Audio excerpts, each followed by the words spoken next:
biography, we'll discuss that. Yes. I think if you ask John Lennon the question, John Lennon, sinner or saint, he'd have two things to say. One, he'd say, who are you to judge? And why are we even having this conversation? Two, I think that he would say, when he told David Sheff in the Playboy interviews, which is, part of me suspects I'm a loser, and part of me suspects I'm God Almighty. Yes, that's what he said. Part of me suspects I'm a loser, and the other part of me suspects I'm God Almighty.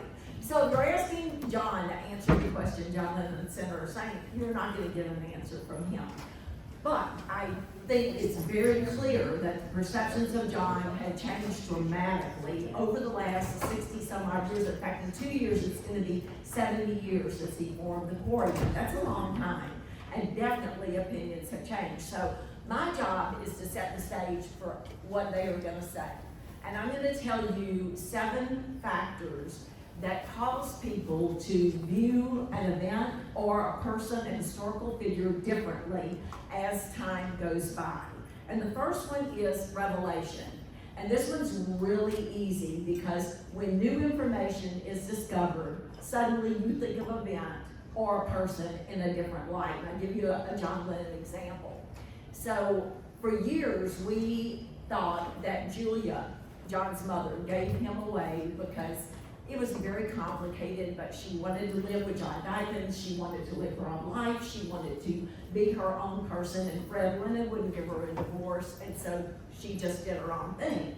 But when Julia Baird was called to her aunt's bedside as her aunt was dying, the aunt said, listen, Julia wanted John very much. She did not want to relinquish him, but my father, Pop Stanley, her father, and Mimi coupled together made sure that she had to relinquish that child. They had already called social services on her twice. They told her they were going to do it again. They were going to get John taken away and put into a foster home if she did not relinquish John to Mimi. Why? Because we're talking the 1940s, and what is Julia doing? She's living in sin, quote unquote.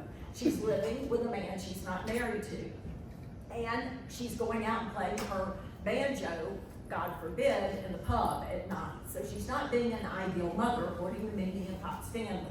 That is revelation. And that changes our opinion of Julia. When I wrote my first book, I didn't know that. And I didn't have any idea that that's the way it went down. But let me tell you whose opinion could have really been changed. And that was John. Because John never knew that. Had he known that, he wouldn't have spent the rest of his life wailing at the microphones of the world for his mother, trying to prove to her that he was good enough and smart enough and talented enough and that somebody should have loved him.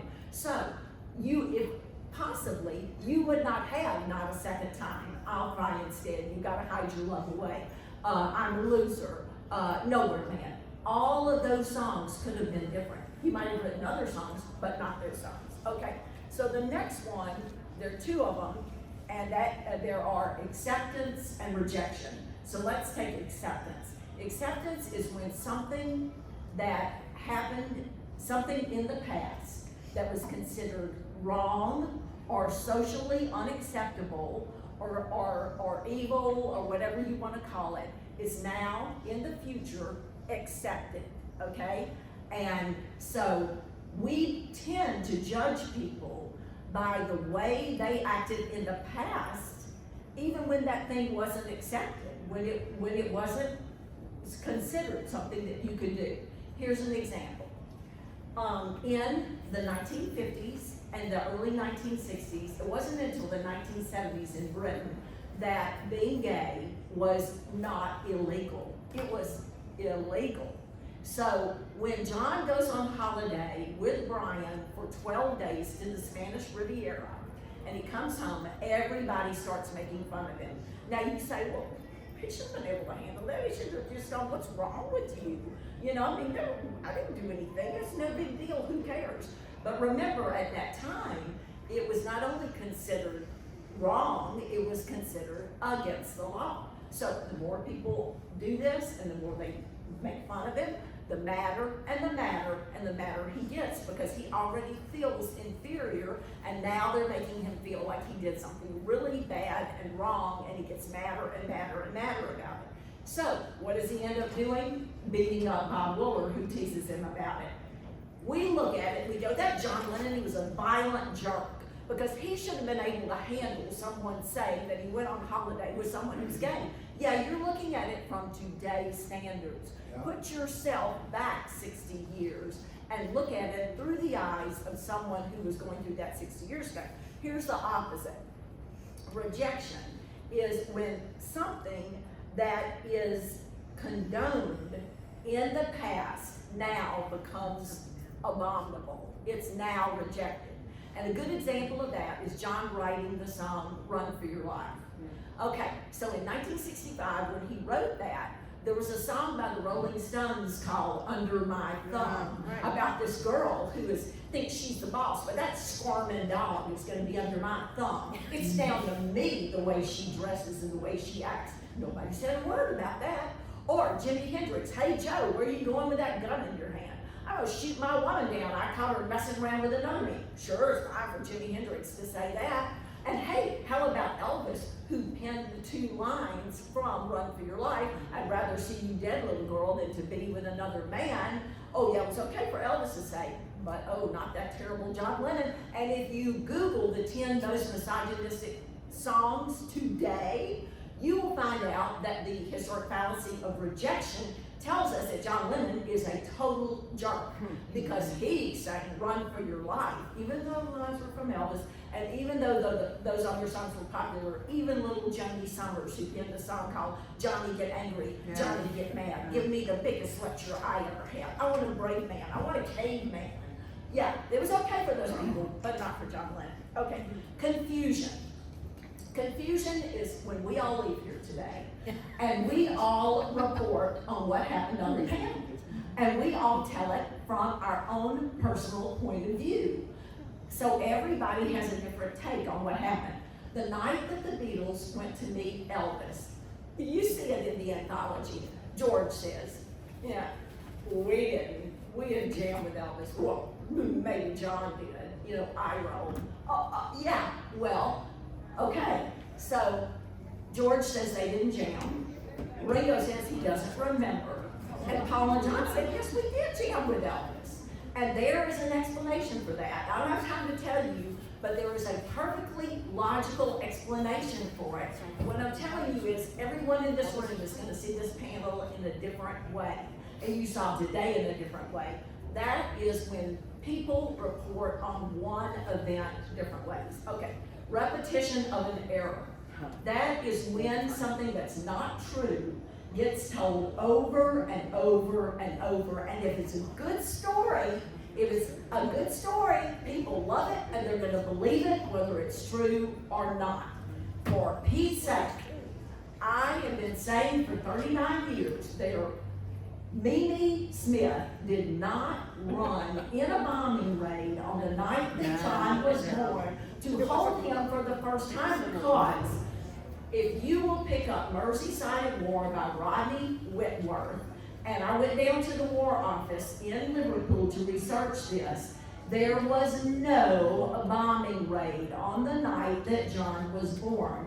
There was one lone Junkers 88 shot down over Acre. No bombing raid. She didn't run in the bombing raid. That is repetition of an error. Someone tells a story about John Lennon, and if they repeat it often enough, people are going to believe it. Next one is promotion. And Susan knows about this one because she had to write a Fest blog on this.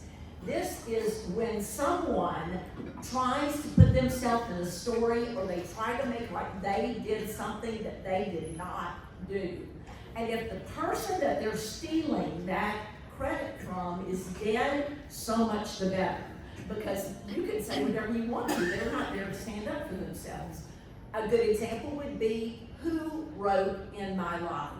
Well, it's come into question in the last few years. And Susan did some research on that and found out that Harvard University did an empirical study of the music of In My Life and reported that there was over an 80% chance Beatles. That's pretty darn good.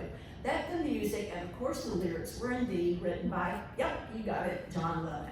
So thank goodness for Harvard University. We can't always do that when someone promotes themselves and says, I did it, when in fact they probably didn't do it.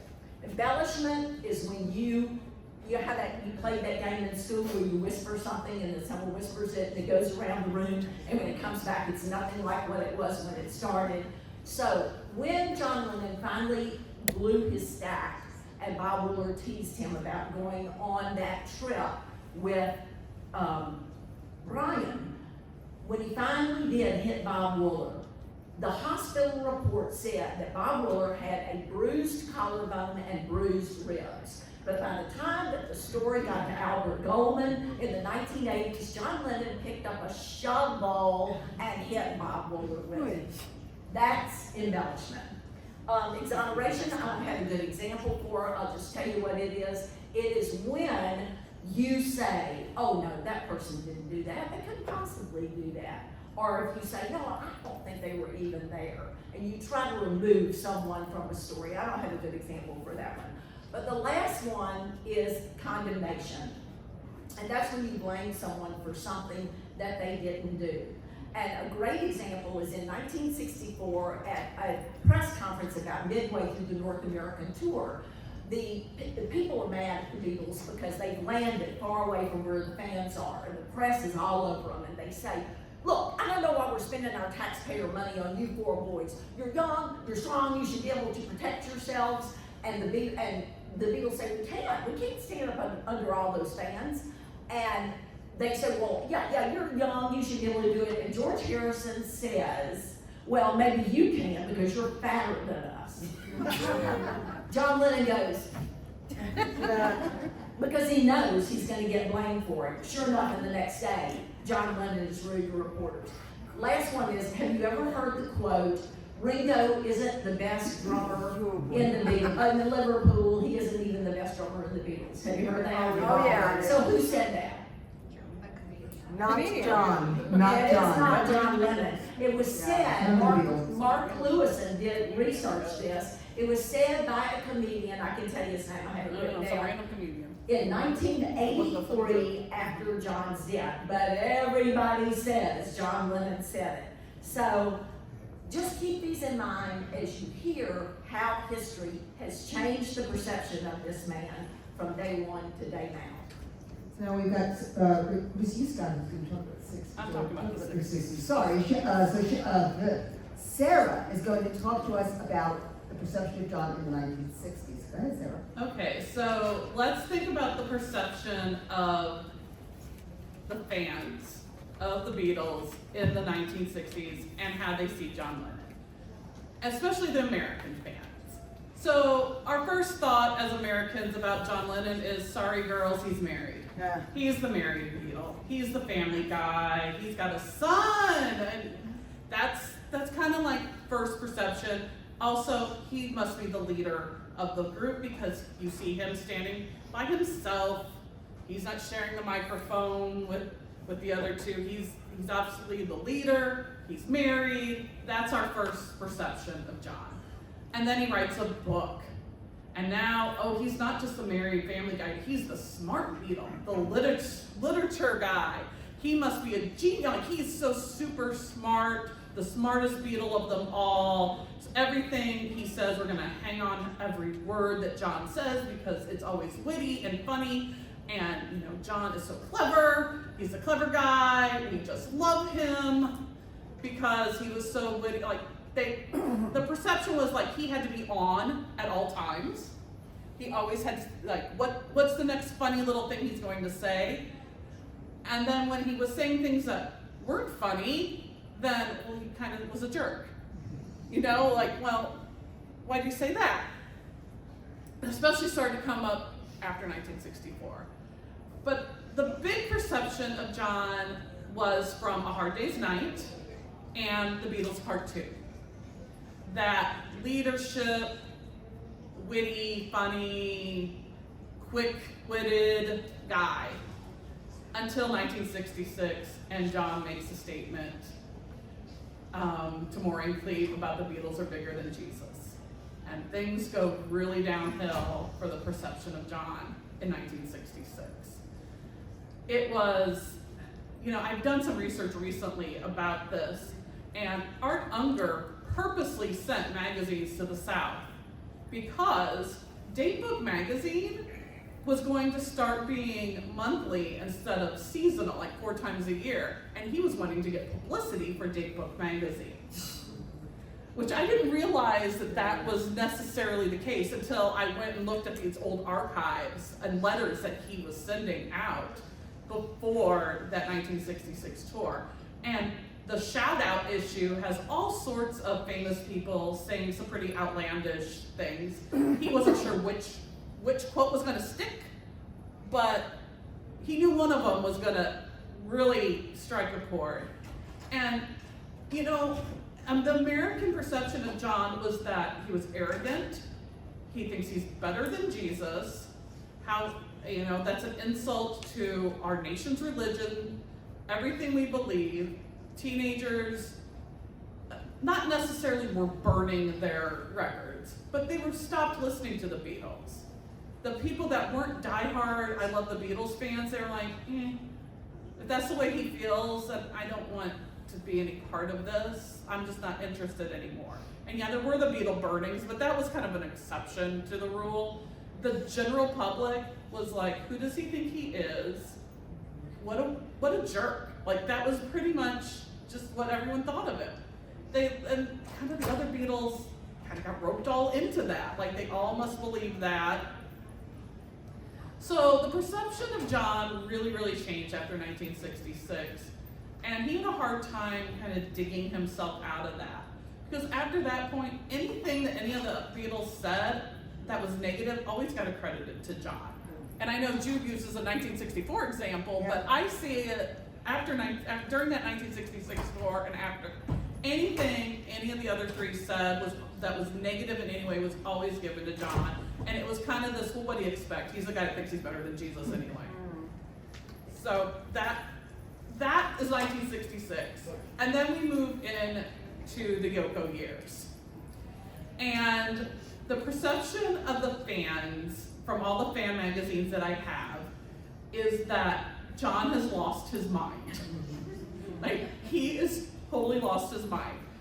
Cynthia was a wonderful, beautiful wife, a great mother. Why on earth would he give up this happy family life that we've always known about with his son and his wife, who is just a gorgeous, sweet woman, for Yoko, who the first thing the American public knew about her was the sentence, the first thing anyone ever read about Yoko in America was, I once gave birth to a grapefruit.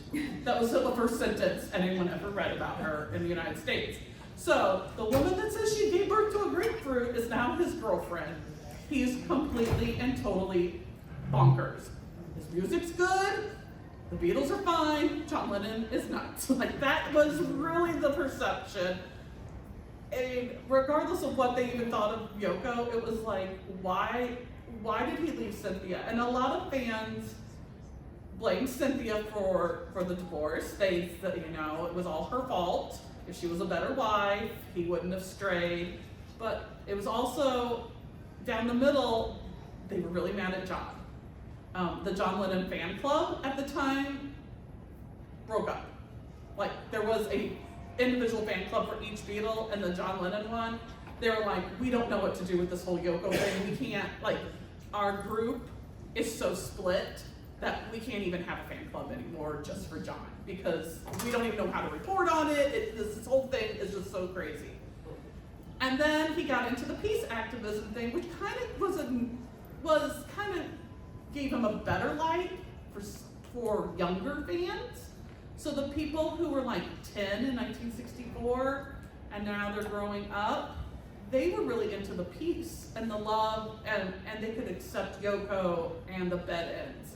But those fans that were in their 20s, they just thought it was a ridiculous thing. Why is he laying in bed with this big bushy beard that you can't even see his face? This is all the stuff they wrote. He looks terrible. Why is he wearing his pajamas and talking about peace? Does he really believe this? They were very cynical. And a lot of the writing around that time kind of went with that. So the perception of John in the 60s went from he's a loving family man to he's totally lost his mind and married this crazy woman. That was pretty much sums up the 60s. Thank you, Sarah. Is this working? Thank you, Sarah. So Scott, you're going to tell us a little bit about the 70s, so. Yes, I am. It's on. So what happened to John Lennon in the 1970s? Wow. Let's talk a little bit about bias and context. So what you have to remember is what's the difference between a current event and history? You know, do you see the events of the 1970s as a current events or a history? I think the difference between a current event and history is your age. Anything that happens before you're 8 is history. Everything after that is current events. So I'm just about the right age. I was just a baby when the Beatles were on Ed Sullivan, but I knew who the Beatles were by the time they broke up. Matter of fact, I remember telling my father in around 1970 that I decided that the Beatles were my favorite band, and he said, "No, I just heard that they broke up." But I remember the cartoon show from before that. So it's, well, you know, from a point of view of a child who's a big Beatle fan, what do I see about John Lennon from my point of view? Remember, this is bias. This is my own bias. So what I'm saying, you've got to take with a grain of salt and be able to sift what I'm about to report to you from what the facts are. And I'll try to cover both and see what you think. So I would put John Lennon in the 1970s in about 4 different phases over the years. Let's start with the first one. And it's at 100 miles an hour. What you have to remember is back in the early 70s, you know, there is no social media, there is nothing. I mean, outside of magazines, if you have money to buy them, you don't know anything about the Beatles or what's going on besides what somebody tells you, unless you see it on television or unless it's on a film or something. If your parents have newspapers. And I had, my father was a servant, so we listened to the Beatles. And so we didn't have much in the way of rock and roll music. So I didn't really get all that much news. So my trying to follow John Lennon is a little difficult. It's spotty. So my interpretation is Harry. All of a sudden, this guy who looked really cool in uniforms, all the Beatles did, the fans and everything, they looked really young, really smart, really fun. They got Harry. And they all, and you know, my parents were like, oh, they're all on drugs. They're all drugs.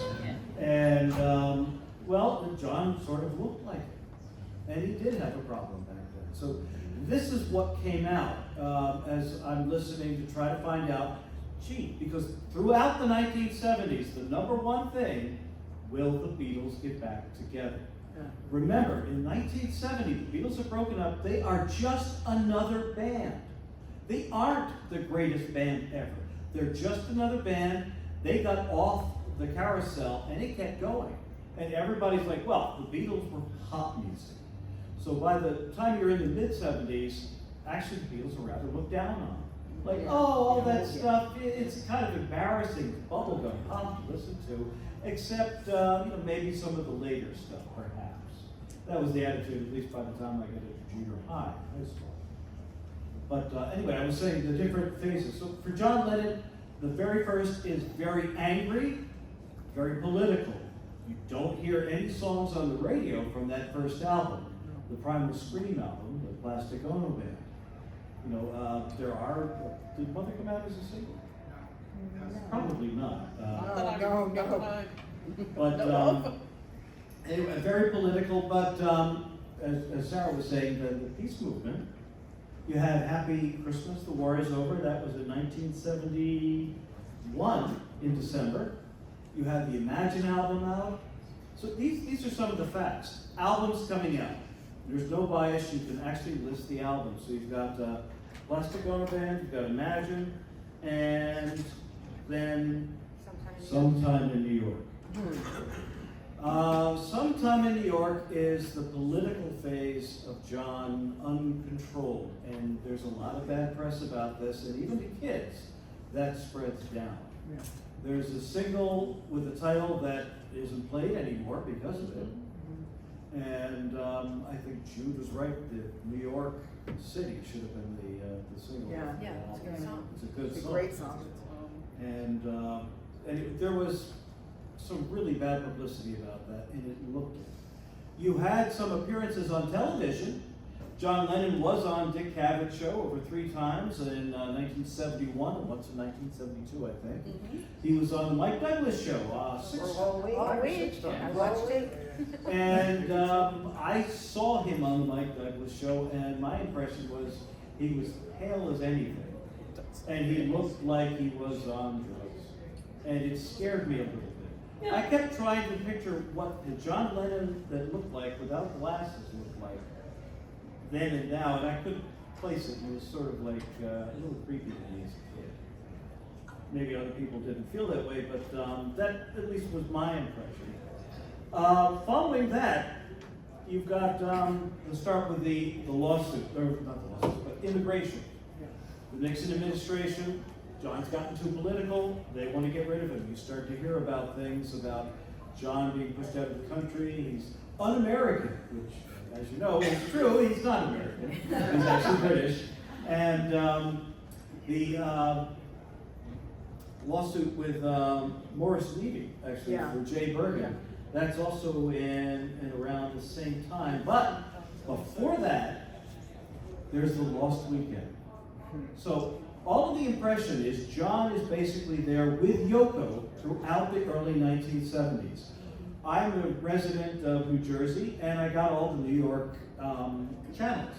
So he showed up on our local PBS station a couple of times, always with Yoko, always with Yoko, and it was pretty clear that she was more or less, I got the impression she was calling the shots. And I don't know. He split up with her, and then you had the Lost Weekend. The only thing I remember hearing about it were the Troubadour incidents. There were 2, not just one, but 2, where he was he thrown out both times? No, I don't think it was. No, just thrown out once. Just thrown out He once. was thrown out once But it after was- yelling about The idea That's that like it the was Smothers Brothers. Smothers Brothers. the Smothers Brothers. And He it did was like drunken his mother. debauchery Yes. 24/7. And I remember that because there was a photograph of him in the paper. His glasses had been broken. And he looked like the old John Lennon without the glasses. He actually did. If you see a picture of that, you're like, oh, wow. Anyway, that's maybe neither here nor there. But he came out with the, was it Walls and Bridges first? Or was it Mind Games? Mind Games Games. was 70. Mind Games first, 73. before the Just split. the yoga one is Mind Games. Yeah, but And then. while he was out on Somebody the was West promoting Coast, it, people Right, would and that's- pay. Yeah. didn't hear that much about it, but later on it's more or less revealed that he's doing a bit better, even by himself. And I like the Walls and Bridges album.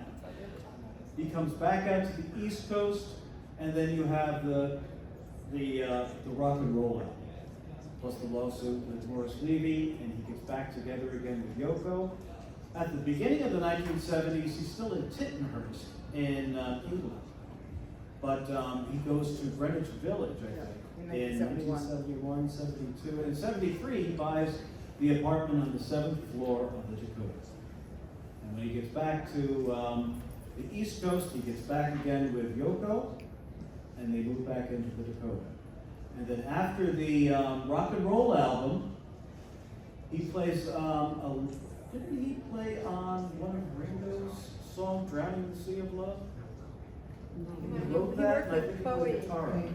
Oh, yeah, Yeah. And he also played guitar on, I can't remember, but Lucy in the Sky with Diamonds. Yeah. When I was in school, I remember the Elton John version of Lucy in the Sky with Diamonds being very, very popular, and some of the kids not realizing it was a cover version of the Beatles song.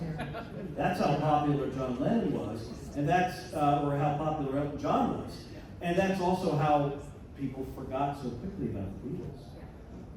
and then he disappears for 5 years, except for the release of Shaved Fish, which is his greatest hits album of sorts. It's mostly just the singles.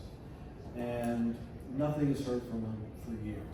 So you tend to lose track of him, except for maybe the Beatles will get together again, and you don't really hear very much of it. And then he shows up again back at the end of the 70s. He's got a backstory about raising Sean. He's been a house husband.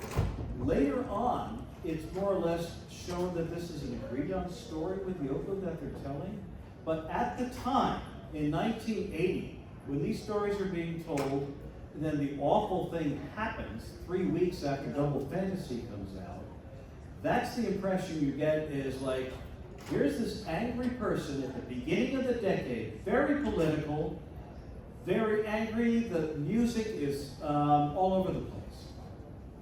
And by the end of the decade, whatever you thought of the story that he's telling about being a house husband, and he has a record that's only sort of mediocre reviewed at the time, he's gone. And everything takes a completely different view after that. I felt guilt that I let him down by losing faith in him. And then I hear all the backstory about him, like, she's going to Bermuda and all of this, and trying to find joy again in life, and then to have that all done. And then what happens after the 70s? How is the 70s seen? For quite a long time, all anybody talked about is the lost years, the ones between 1975 and 1980, and focusing on the story about John being the house husband. And it takes forever to get back to the early 70s again. But then the 80s takes a completely different. Well, then I'll take it from there for the 80s. So I was, when John was killed, I was 19. And Scott is absolutely correct in the perceptions of the 70s and the stories that we heard once he reemerged into the public eye, which we now know were embellished or changed in some way or agreed upon that this was going to be the narrative.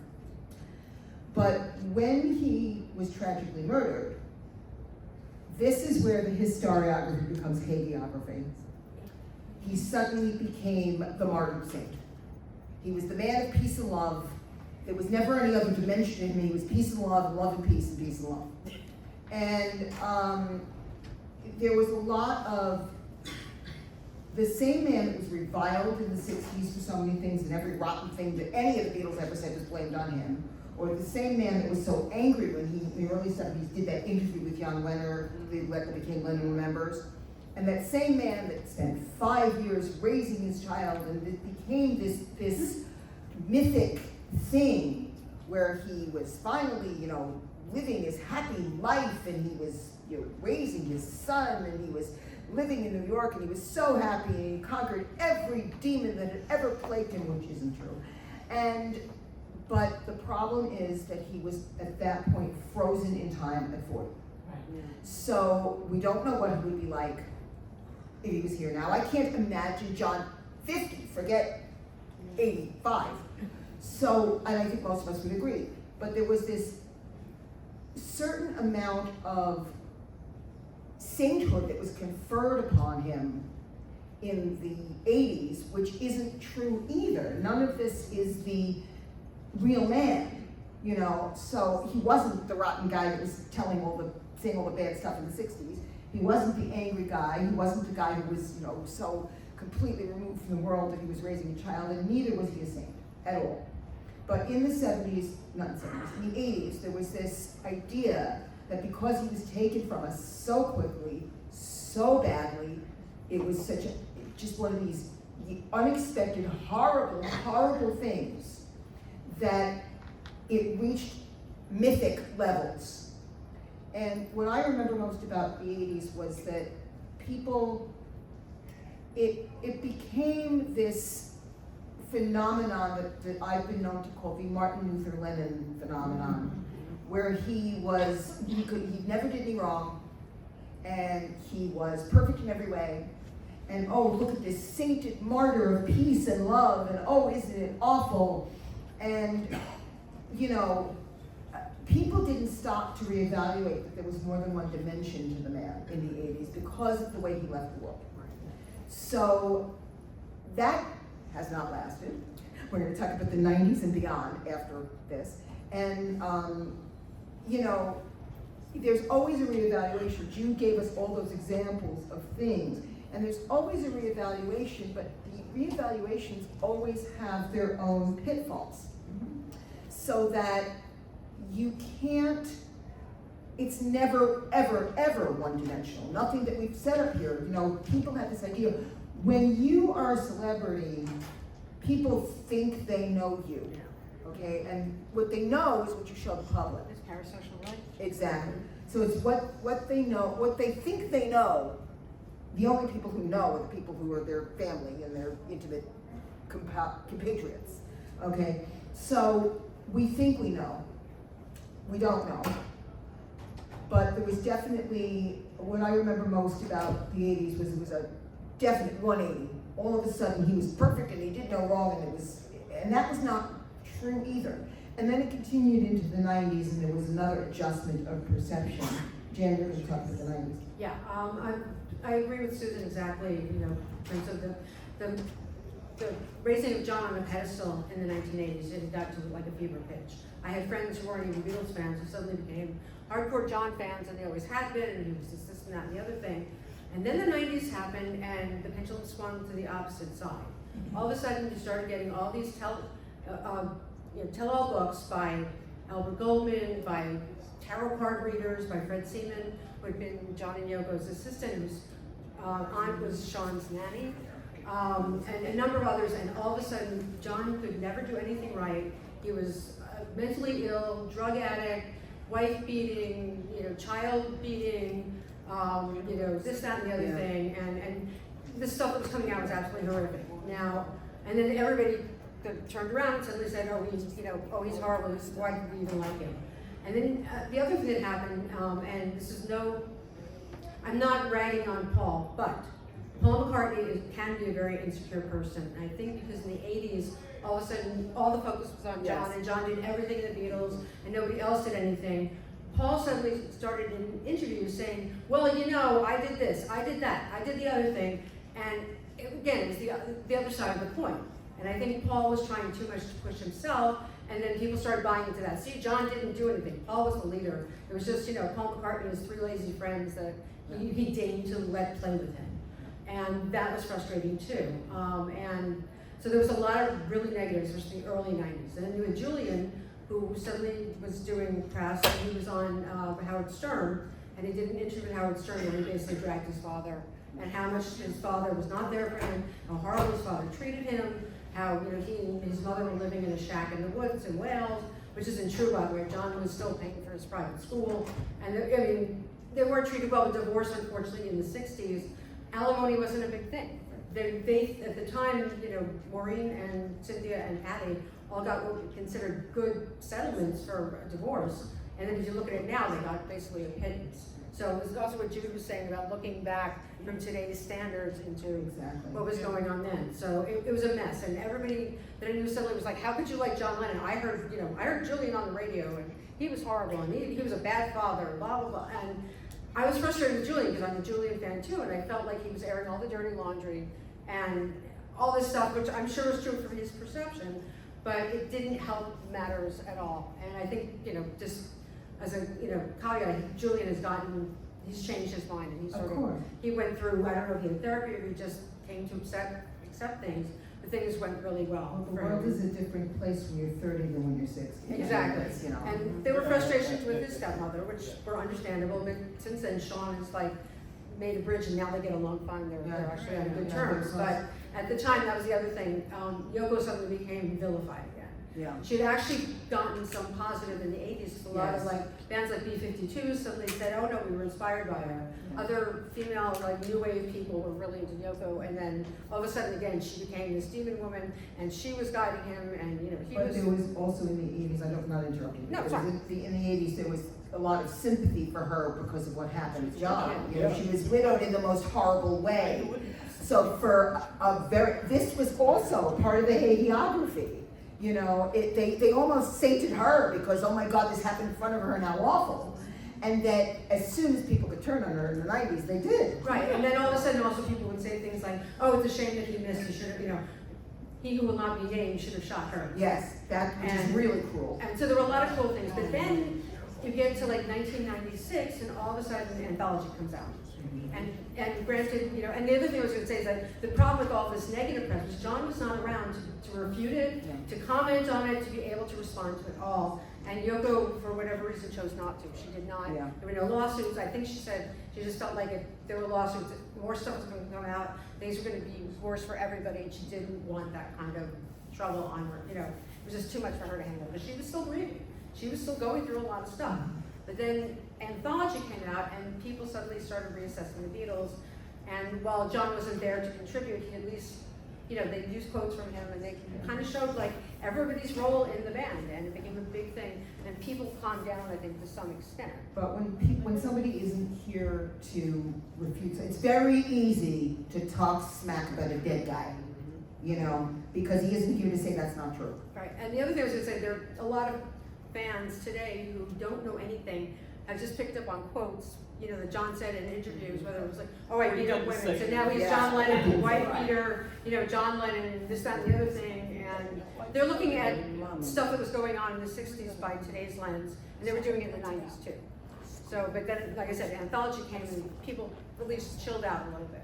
So that was basically the 90s. It was a mess, and there was a lot of stuff going on, and like I said, John was not there to be able to defend himself at all. But now in more recent times, in the 2000s and 2010s and 2020s, as Kit and Skylar are going to talk about, perceptions are changing again. So Kit, you're going to talk to us about the early 2000s. Okay, well, there a couple of things happened in the, well, maybe more mid 2000s.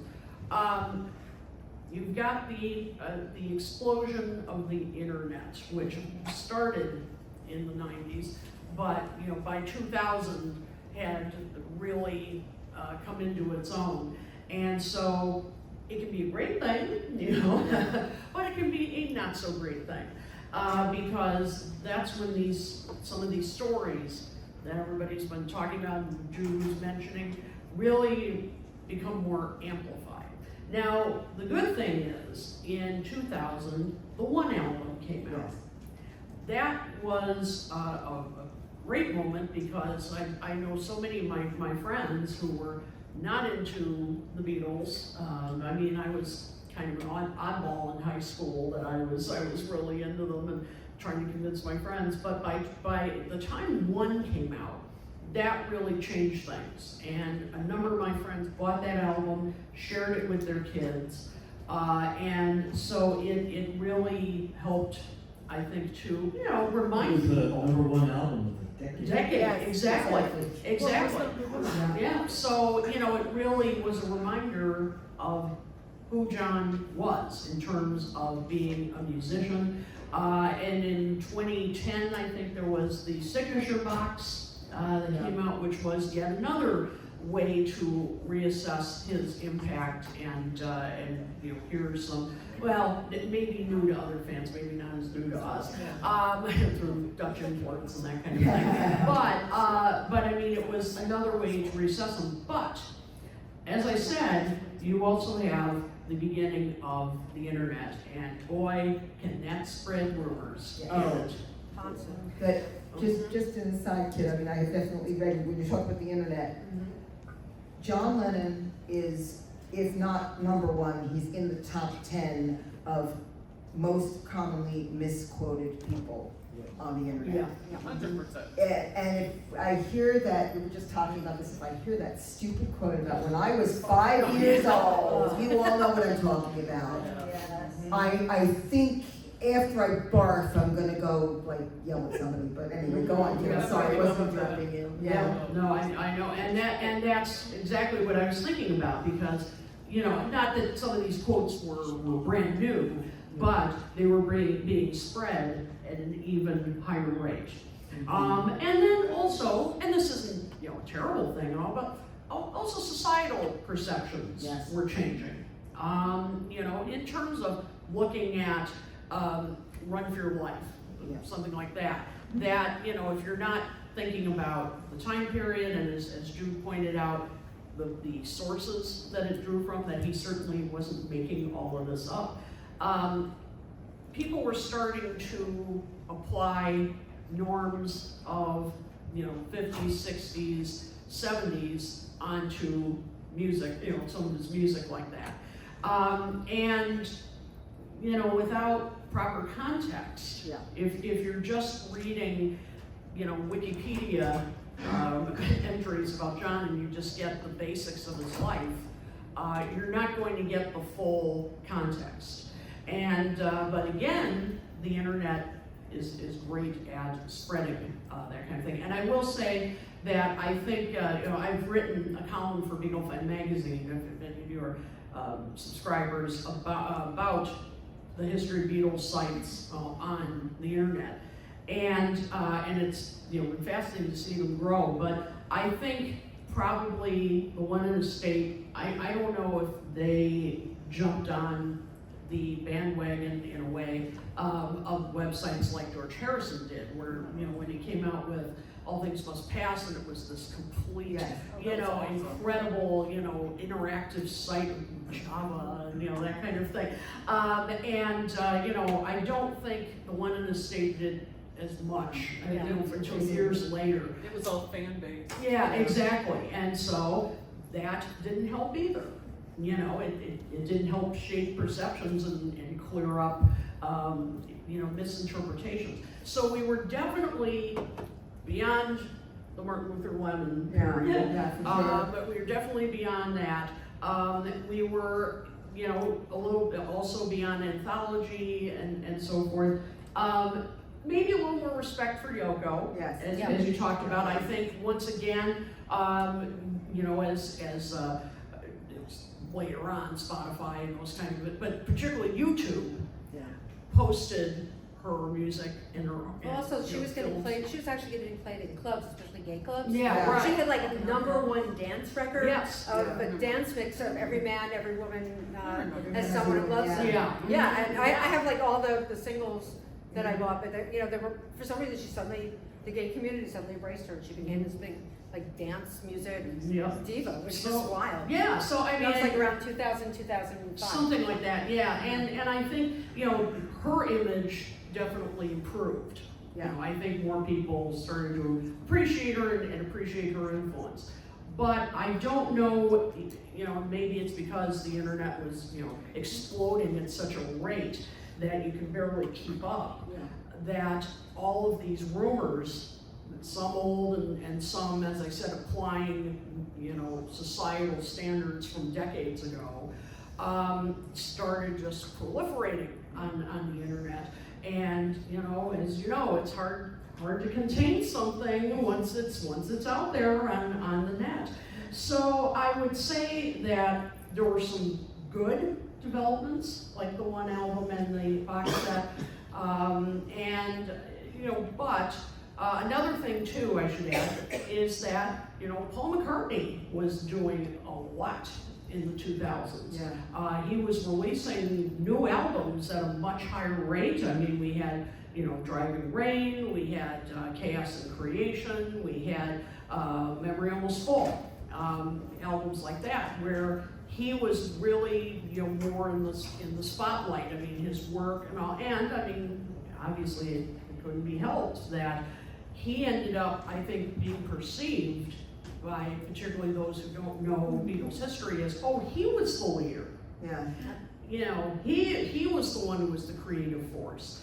Because look at all that he's putting out. But that's also just by virtue of the fact that he's here. Yeah, and that, exactly, that he's Yeah. here.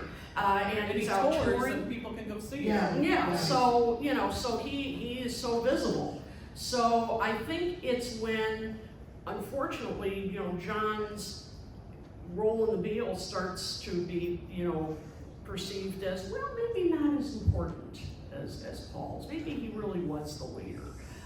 So that was going on. And so it's kind of a continuation of what you were saying, Jan, but with technology added to it, and Skylar can talk about that.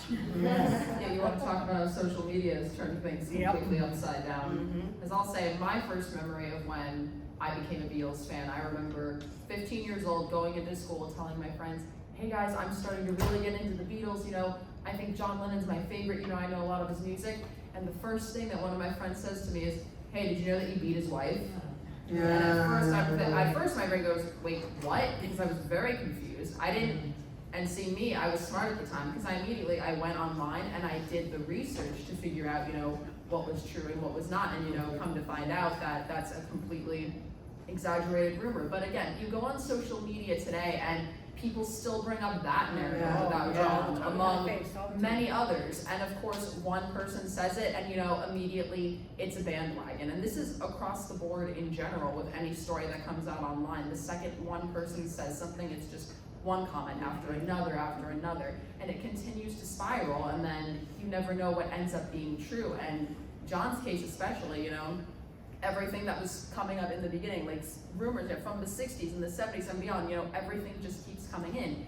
And all of the false ones that continue to get spread, it's by those fans that don't want to do the research, they don't want to do the work to figure out what's true or what's not. They're just gonna jump on the bandwagon because they're afraid that if they discover, you know, hey, this rumor isn't actually true, the second that you say something like that online, it's immediately, oh, why are you defending his bad behavior? You know, why are you picturing him, if we're talking about sinner or saint, why are you picturing him as a saint? And it's not completely black and white with this man. That's what I try to always tell people and get them to understand, because I will not paint that man as a saint. He wasn't.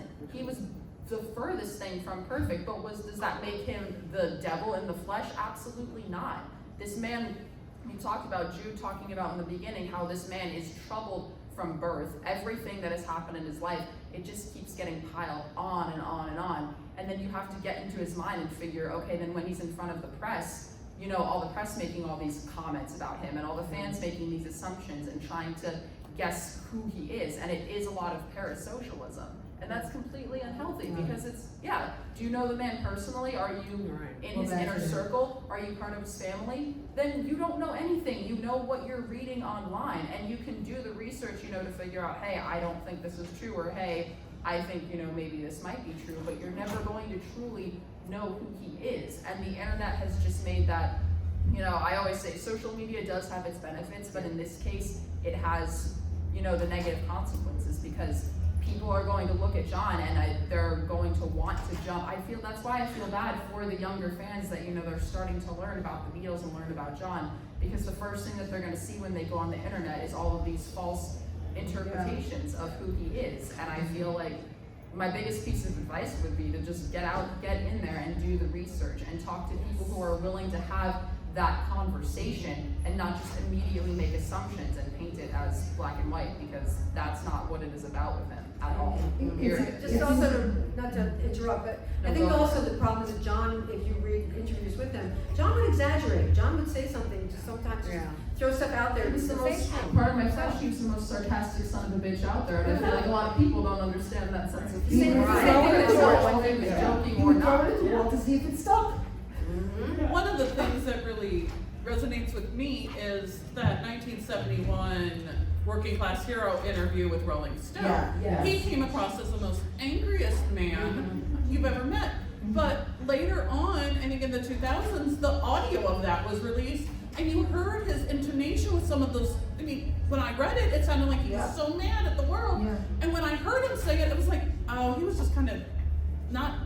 He was a bit serious. He was being John. Or sometimes it was kind of like it was an aside that probably shouldn't even have been put in print. And then it's the people that try to take those little chances, every chance that they can get. The second that they think something's off, they want to jump on it and say, oh, hey, here's a reason for me to hate this man. You know, here's a reason for me to just jump on that and say, oh, that's true. Oh, yep, you see, he said that. And it's, why are you analyzing every little thing that he does so literally?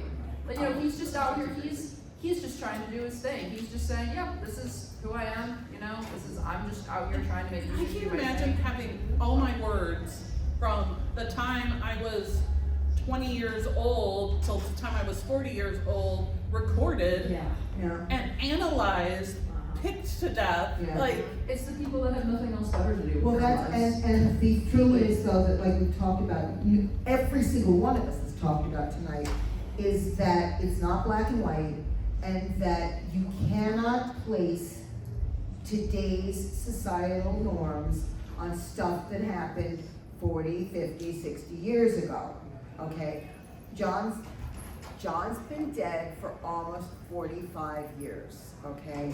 And you cannot look at something that happened in 1975 or 1966 or whatever and say, this is, if you put today's lens on something like Run for Your Life, right? It's awful, okay? But if you realize the time in which it was written, the context of why it was written and how it was written, he didn't really like it either. He used to talk about it as, you know, he was just, and if he saw people picking this apart, like it was his last will and testament, you know? And it's not. And I think that the ultimate conclusion we're coming to here is that John wasn't perfect. You know, he wasn't, you know, Jude, you. I've got a good quote. He says, I am just some guy who did whatever. Always see me as me. I was always me, all the way through it. And that, I think that's a very good point. It's in his own words. Yeah. And, you know, so we got up here with the title of the panel, you know, John Lennon, sinner or saint. I don't think he's a sinner. I don't think he's a saint. He's a guy. Okay. It's John Lennon. Yeah, Yes. John Lennon, like any other guy, okay, very complicated, very smart, very interesting, occasionally a really smart guy who was really stupid, you know, and he's much more complicated than this one-dimensional thing that society has a tendency, especially with celebrities, to want them to be one-dimensional. This is what you are, this is what you do. And I think it started as early as when he took up with Yoko, and you said that people said he was nuts, right? Oh, our John wouldn't do this crazy thing. Well, how do you know that? You know? Well, the funny thing is that he did it. Yeah, exactly. Well, and it's, Never let them know your next move. yeah. you know, I The like second how, people assumed one thing about him, he would want to do the complete opposite, guaranteed. Yeah. yeah, there were times when he would say to he was in an argument with somebody. It's recorded, and he goes, it was a woman. I could like see this interview in my head. And he says something like, well, honey, I'm not the guy from A Hard Day's Night. Yes, yes, I know the interview you're talking about. You know, It's like, and- if you want to hear the yes, this is not what you're gonna get from me now. I But remember he that. never was Actually, if you 100% see the the guy from entire Hard Day's interview, Night. it starts off with him defending, trying to put a humorous slant on yes. things. And then she's like, oh, you're gonna be humorous about genocide and things like that? Yeah. And took such a harsh approach and then scolded him, like, oh, you child.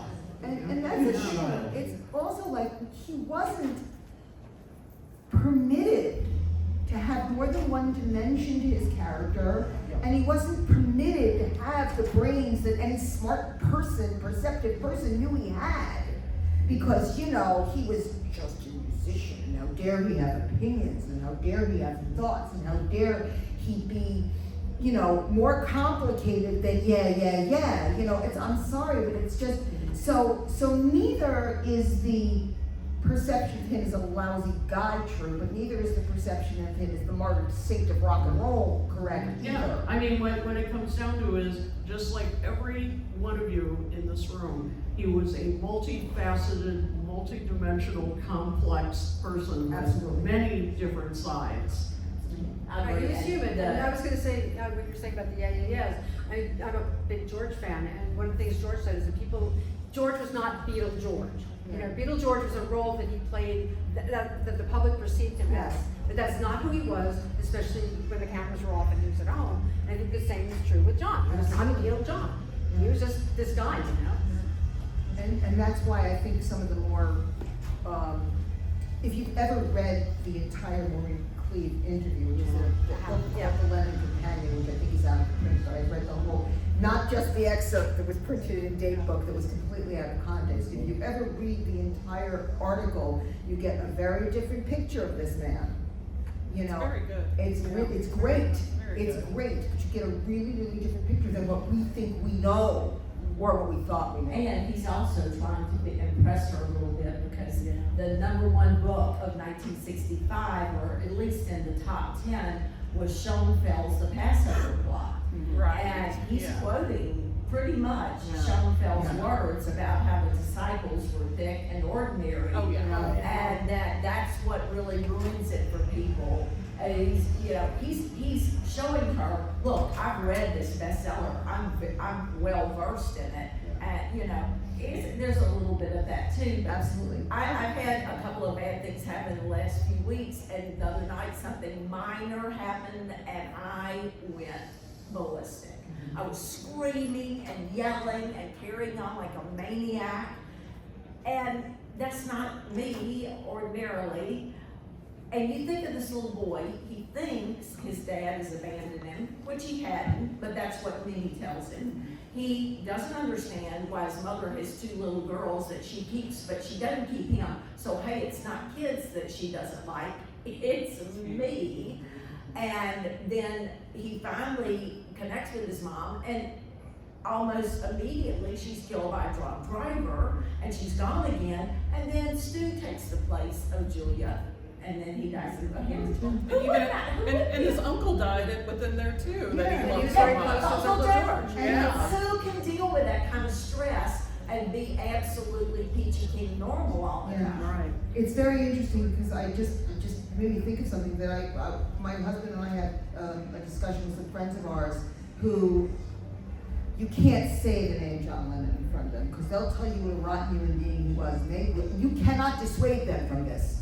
And you cannot tell them he had a really screwed up childhood and a really not too unscrewed up adulthood, and then someone shot him when he was 40. And they will not hear it. They don't want to know. And that's not an excuse. Plenty of people grow up with, bad childhoods. And I'm sort of like, yeah, but you know what? Why is it okay if somebody else does, but it's not okay for him?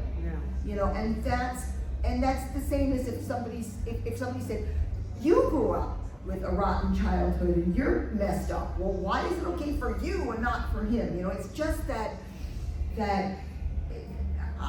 because he was a celebrity, he doesn't get away with stuff, And I think I don't think it will ever be a completely clear perspective from anybody. Because as the primary sources, the people who knew him, the people who lived with him die off, we're not going to have anything except the written words. But that's why something like the books that Jude does with the exhaustive research, or the books that anybody up here has done, where we've done the exhaustive research, okay? When we take the time and we don't believe everything that's on Wikipedia, and we look at an actual book, and we do, and we know that Albert Goldman is not a great primary source, and if you're gonna try and verify something, he says you need to go to another book. It doesn't mean he didn't say the truth sometimes, right away. No, It just he means conducted amazing interviews. exactly. He But just took bits and pieces out of well, those he had an interviews. agenda, and that's an agenda thing. But if you have an opportunity to see his actual interviews that he did, Yeah, oh my goodness, yeah. So why didn't he write Yeah, this? I'm just gonna put a plug for one of my friends because we're talking about this. Yeah. My friend and one of my dearest friends, Andrew Adamson, has right now it's Substack, and I think it's also a website called Synthesizing the Beatles. It's also on Facebook. And what he's been doing is basically from the beginning talking about all these different stories and then posting about 7 different versions depending on who it is, and sort of trying to come to context, because the stories of everything, and also like how certain stories that we all think we know, like when this week, when did John and Paul meet, when did John ask him, and everybody thinks they know the story because there's now the official version, but there's like 20 different versions and it changes over time. So if you're interested in this kind of stuff, I highly recommend it. It's Synthesizing the Beatles, because it's a great read. What is it? I'm sorry. Synthesizing the Beatles. Okay. Yeah, I think that we're never going to come to a conclusion whether John was a sinner or a saint. I think personally we should go down the table and see what we have to say. But I personally think he was neither. Well, I But think he was we all both. agree that. He was neither, but he was both. It's weird. Yeah. So because he was so much more complicated than that. I think I'm getting a lot of nodding. Yeah. So And as Kit pointed out, we're all complicated like that. yeah. Exactly. Yeah, we're just not all in the spotlight. Right. It's interesting, George, according to Olivia, George said that the Beatles had like a game they played, which was pirate or priest. And they would look at people and to try to decide whether they were pirates or priests. Yeah. And sometimes they were pirates who were, or priests that were actually dressed as pirates, and sometimes they were pirates who were dressed as priests, and so on and so forth. And you know, George considered himself as a pirate and a little bit of a priest. And I think John is the same thing. Yeah. So they're saying, Yeah. what was he? I mean, we're all very complicated people, and if you get somebody on their worst possible day and they interview you, they have to deal with you, you're going to be a very different person when you're, you know, happy, you know, and things are going right in your life. If you're stoned out of your mind, you're going to be a different way entirely. It all changes. So. And like I said before, it's really, really easy to rag on a dead guy. Yeah. You know? And that's the So- tragedy, is that John didn't get to live long enough to work more through his problems. I mean, you know, We know he was getting there. Right. But we don't know what he would have been like at 45. right, we 41. know that he You was know? at a good point with his family and everything in the late 70s and into 80, but the tragedy is that we didn't get to see him Exactly. continue to progress in that way. And it's a very unfortunate thing, but I think that it's up to writers to do the exhaustive research. It's up to fans like the people in this room and the people up here. It's up to us to keep the story straight and to carry that torch, because there's nobody, soon there won't be anybody left to do it, okay? Nobody's getting any younger. The two remaining Beatles are almost 83 and almost 85. You know, we don't like to talk about it, but come on, you know. They should live to be the proverbial 120, and it isn't gonna happen. So you know, we love it, I'm not but, giving up hope. no, we love it, but let's be realistic. I mean, I'm May above where outlive this us is all. going. yes, no. The other thing is that, like you're talking about it, I do this a lot because I'm not on Reddit a lot, but I do every once in a while jump into like Reddit threads. And a couple of days ago, there was some person who was going on about drugs and how George was the worst, and he was on heroin, and he'd been arrested 3 times in 1969 for heroin possession. Oh boy. And he, you know, had affairs with like this, that, and the other. And I blew my cool, and I was like, he never touched heroin. He was terrified of it. You know, he got arrested once in 1969 for pot possession. He didn't do this, he didn't do that. And I say the same thing about John. People, I don't even know where they get it. I said, well, what is your They were story? all on drugs, Just- I don't know why we're trying to single one Beatle Yeah, out. right. They were all on drugs. I want to know their sources because I There's want to like, then just, you know, discredit her. I just want to that. there's always gonna be refute the somebody sources. who's gonna try to vilify one of them. Yeah, right. And it's so weird, I can't even, you know, or then it even extends to their families. Oh, yeah. You get this crazy stuff, like you're talking about being on, we're completely tangented here, but that's okay. Like I remember being on a Beatles group, and some woman came on and she insisted that Linda Eastman McCartney was Eastman Kodak Eastman, da da da da da. And a bunch of us were like, no, she wasn't. The family name was Epstein, and you know but she didn't tell people she wasn't because she was a photographer and it looked good, right? And this woman thought, she's like, I know what I know, and you're all wrong. And finally, I blew my top, and I said, when one person tells you you might be wrong, you might be right, right? When 65 people are telling you that you're not right, you might be wrong. You know, and so you get that with all of you. You certainly get it with John. It's like, do some honest research. This is not hard. Especially, like Skylar said, there's a lot of misconception on the internet. But on the other hand, there's a lot of really good information if you know where to go find it. Oh Yeah, yeah. if you're talking to the right people. Do your research. Exactly. The AI stuff that's out there right now Oh, won't last forever. No, and You'll Wikipedia think is not a around- primary source. No, because people can edit it and Yeah. do something. But things aren't like the way Scott said they were in the 70s, where you didn't You had have, nothing. you had There were no nothing to go books. by. You You know? had very, There's so I much remember out going there. into the library on microfilm, looking at the New York Times. Yes, and right. articles. Yeah. Yeah, it just scrolls Because there with the wasn't microphone. anything else. Yeah.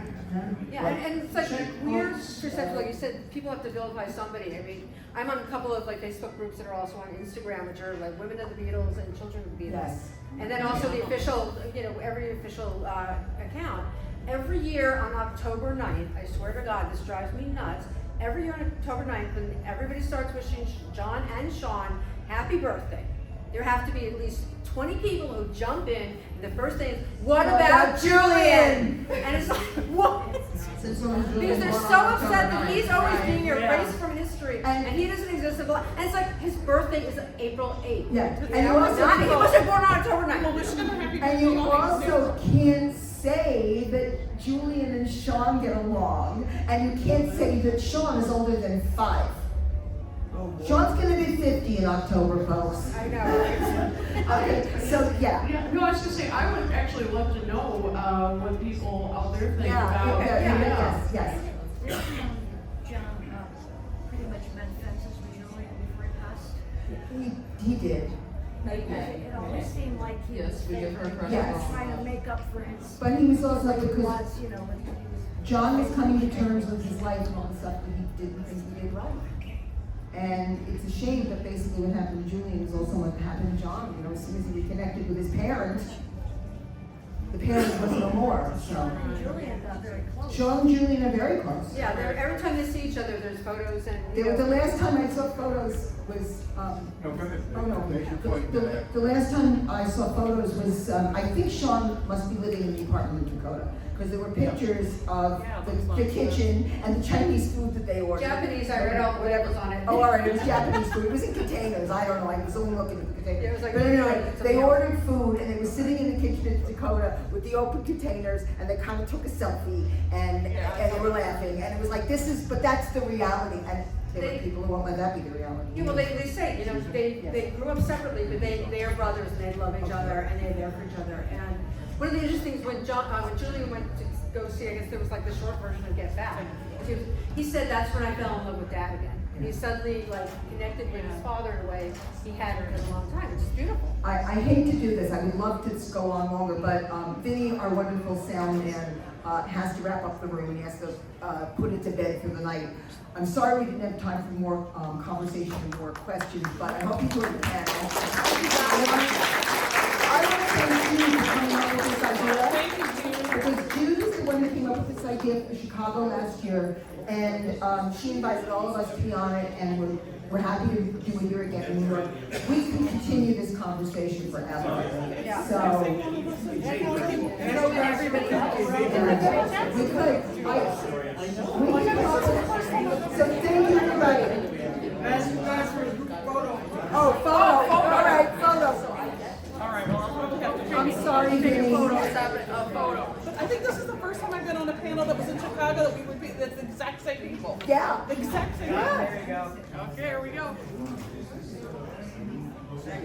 Cool. Thank you. Excellent, thank you.